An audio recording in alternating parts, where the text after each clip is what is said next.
Hello, welcome back to my channel. Today I'm going to be talking about unions. I was having a discussion with my son because he wanted to start a union at a coffee place where he's working. So we had the discussion over it, and of course I'm not a union supporter. And the reason why I'll say I'm not a union supporter is because I support working people. And the history of unions is very interesting to me.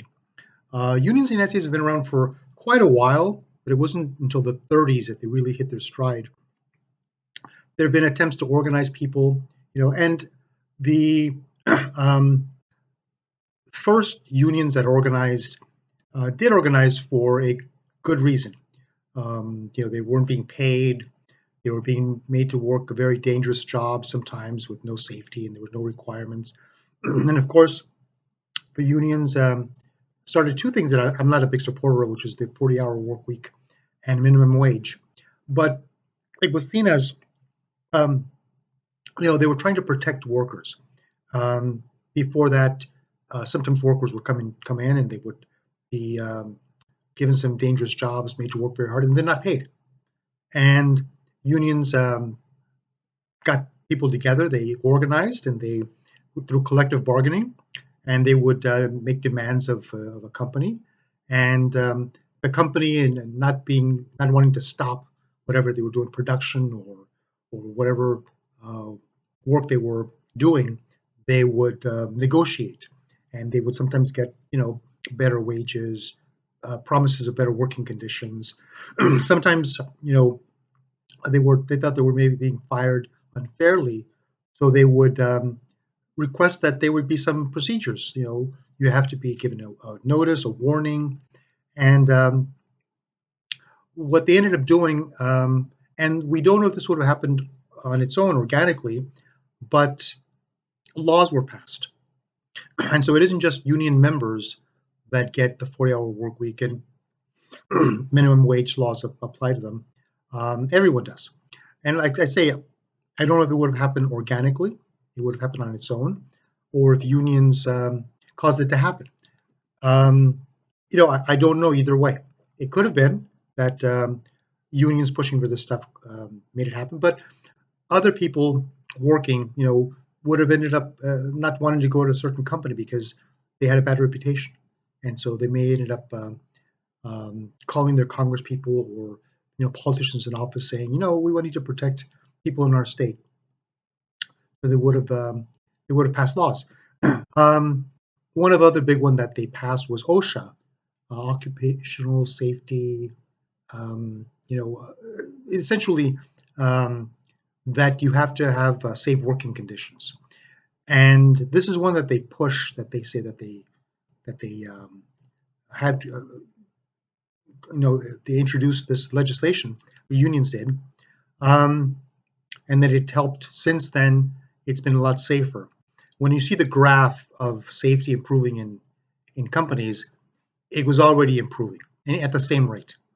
So it doesn't seem like passing of OSHA did anything significant um, as things were going along. And in the at its height, I think probably maybe in the late 50s, early 60s, about 30% of jobs were um, union jobs. And I remember when we knew a couple that we met when we came to the United States, and they moved to Southgate. There was a big General Motors plant there, and the husband and wife both worked there. And there was a whole community of houses that I'm sure that the that General Motors, was involved in creating this community for their workers. They were probably all union workers, and all of them worked at the plant. At some point, I don't know when it would have happened, in the late 70s, early 80s, maybe the plant closed down, and this couple friend of ours moved moved to Oklahoma. Yeah, it must have been close to the late 70s, early 80s, and because the union paid them very well. And so, what's my beef with unions? Well, my beef with unions is this: is that they pay them so well, um, it's practically extortion. They will refuse work to go into work to extort their demands um, from the company. General Motors will pay. I do cost accounting at sometimes, and so there's to make a product, let's say a car, there is the raw materials, whatever steel and glass and rubber and and then there's um, the the labor, of course, that goes into it, right? And that labor becomes part of the cost of the product, the cost. And then there's a certain margin, and then there's also administrative costs, like I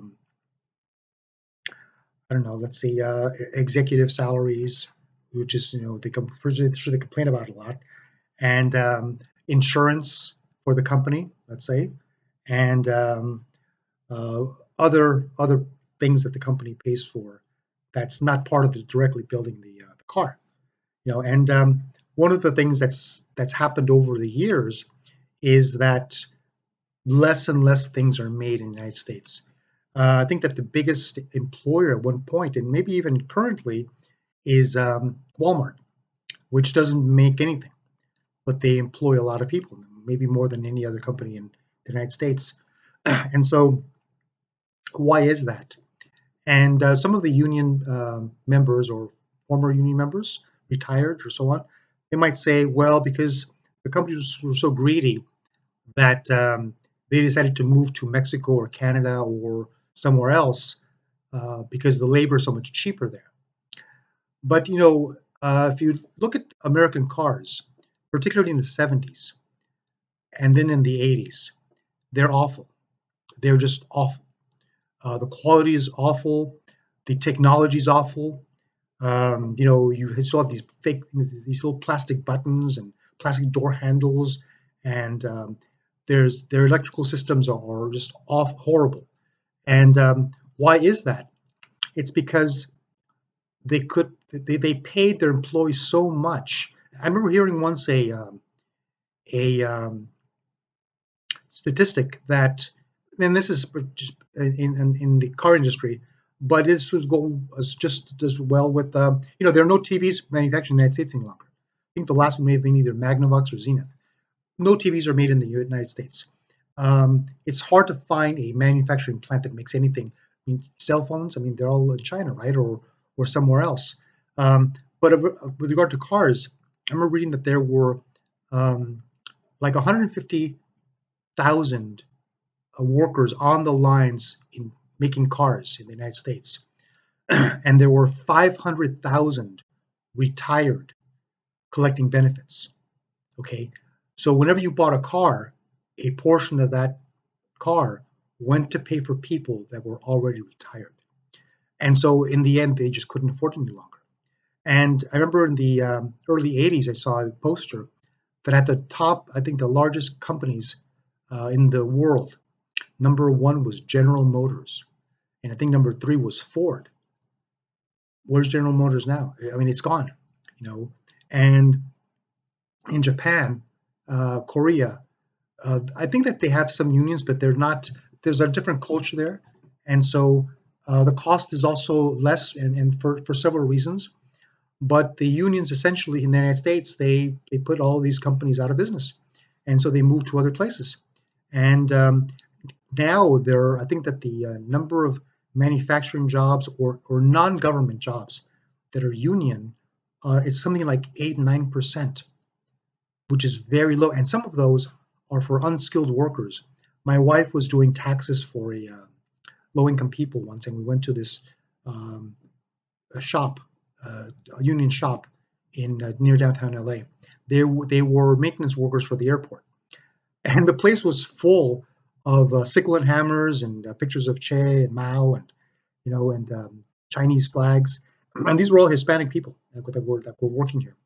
Um, but I remember mentioning to someone, if you had a union job there, you went to work at the airport, and they probably paid you pretty well, I mean, way above minimum wage, but you made a pretty decent income.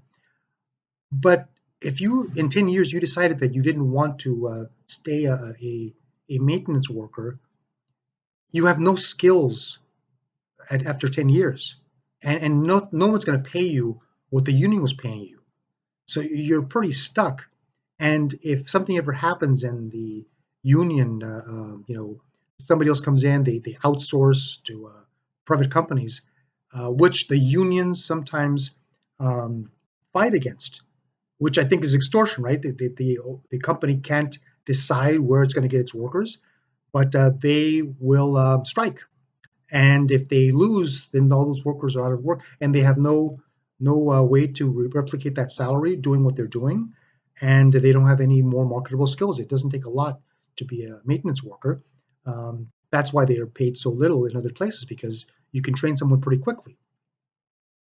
So now the other problem we have are union workers that are the majority now are excuse me, government workers.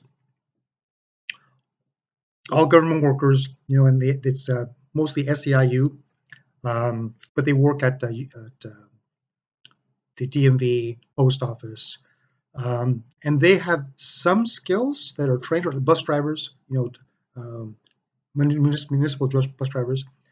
They have some skills, but one of the one of the cool perks is that they retire very early and they get fantastic pensions. I mean, really, really good pensions. My sister, who worked for a union, mentioned to me that she retired, and I congratulated her. She says, "Yeah, now I'm not going to be getting, I'm not working." She said, "I'm only going to get 80% of my pay for the rest of your life." So that's a pretty good deal. And most union members, because we live longer now, will be paid more in retirement than what they earned while they were working, and they continue to get raises. It's unsustainable. Okay, and it's just unions are, eventually they will bankrupt municipalities.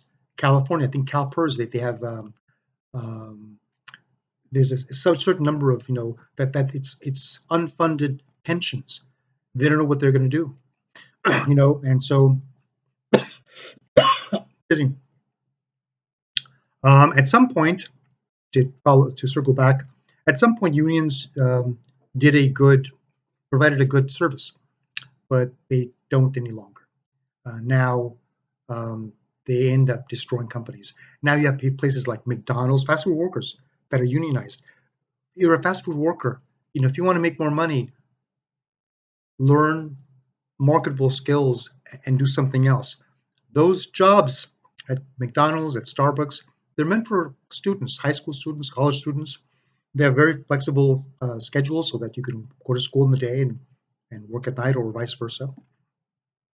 That's what those jobs are for. Can you imagine working as a union employee? As much as they pay you, they can't pay you more than what it costs them to sell coffee. At some point, you're going to drive them out of business. And so, and anyway, that's my position on unions. Thank you. Oh, make sure you subscribe. I think that down here is the button to subscribe, and give me a thumbs up and a comment. I appreciate it. Thank you.